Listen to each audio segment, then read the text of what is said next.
Hello and welcome back to Faith Links English, where we build English skills for work and real life. Let me ask you something. Have you ever said something in English and immediately wished you could take it back? Or finished speaking English and thought, that didn't come out the way I wanted? Or maybe you knew exactly what you wanted to say, but when it was time to speak, something felt off. If that sounds like you, I want you to know something. It doesn't necessarily mean your English is bad. In fact, after working with English learners from different countries and different backgrounds, I've noticed that many people struggle with the same speaking habits. And the interesting thing is that these habits often have nothing to do with intelligence or effort. Sometimes you're studying hard, learning grammar, building your vocabulary, and still making small mistakes that stop you from sounding as natural and confident as you'd like. So, today I want to share 4 of those mistakes with you, and as I go through them, see if you recognize yourself in any of them, because if you do, you also learn how to fix them. Let's get started. So, mistake number 1 is mixing up similar verbs. I hear this all the time.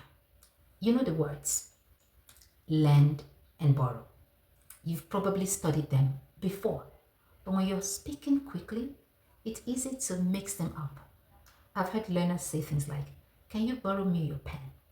And honestly, I understand exactly what they say. The meanings are connected, and here's a simple way to remember it. If you receive something temporarily, you borrow it. If you give something temporarily, you lend it. So imagine you're sitting next to a colleague and you need a pen. You would say, "Can I borrow your pen?"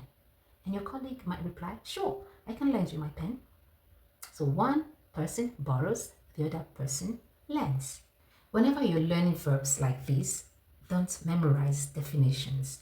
Memorize situations, because your brain remembers stories and conversations much more better than grammar rules.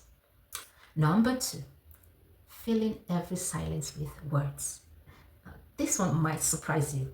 Have you ever listened to yourself speak in English? I mean, really listened. You might notice words like actually, basically, and so, all of these words appearing everywhere. Now, don't get me wrong. Native speakers use these words too. And the problem is when they appear in almost every sentence. Sometimes I ask a learner a simple question: "How was your weekend?" And the answer starts with, "Well, actually, we were, you know." And do you know why this happens? It's because silence feels uncomfortable. You're worried about making mistakes, so you fill the gap with words. Well, here's what I've learned: a short pause often sounds much more confident than unnecessary filler words. So next time you're speaking, try this. Slow down, pause, give yourself a second to think. You might sound much more confident this way. Try it. Now, next up is translating everything in your head. This is probably the biggest one. And if you're doing this, you're definitely not alone. Imagine someone asks, "How was your day?" And instead of answering immediately, your brain starts working overtime. You translate the question, you think of the answer in your first language, then you translate it back into English. And by the time you're ready to speak, the conversation has already moved on. I've seen this happen so many times. The learner knows English. The problem isn't knowledge, the problem is processing speed. And direct translation often creates unnatural sentences. For example, you might say, "I made a photo," because that's how the idea works in your language. But in English, we usually say, "I took a photo." So here's what you can do: start learning complete expressions instead of individual words. Learn phrases like, "I took a photo," "I'm looking forward to it." That sounds like a good idea. The more chunks you learn, the less you need to translate. Try it out. Next one on my list: confusing ed and ing adjectives. Let me tell you something. If you've ever said, "I'm boring," you're not alone here. I've heard this one many times, and I know exactly what you mean. You're trying to say, I'm bored. But the meaning changes completely. When you say I'm bored, you're talking about your feeling. And when you say I'm boring, you're saying that you make other people feel bored. That's a very different message. The same thing happens with interested or interesting, excited or exciting, confused or confusing. Now, here's a simple trick. Ask yourself, am I describing my feeling or am I describing the thing causing the feeling? That question will help you choose the right word almost every time.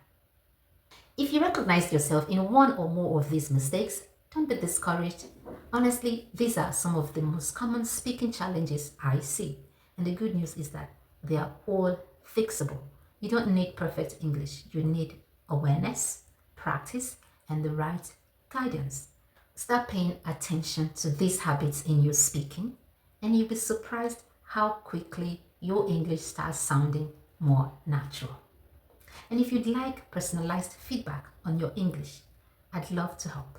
You can book an English communication assessment session using the link in the description. We'll look at your current level and create a learning plan that's right for you. And if you're looking for a supportive space or place to keep learning and practicing, come and join my free English community. The links is in the description.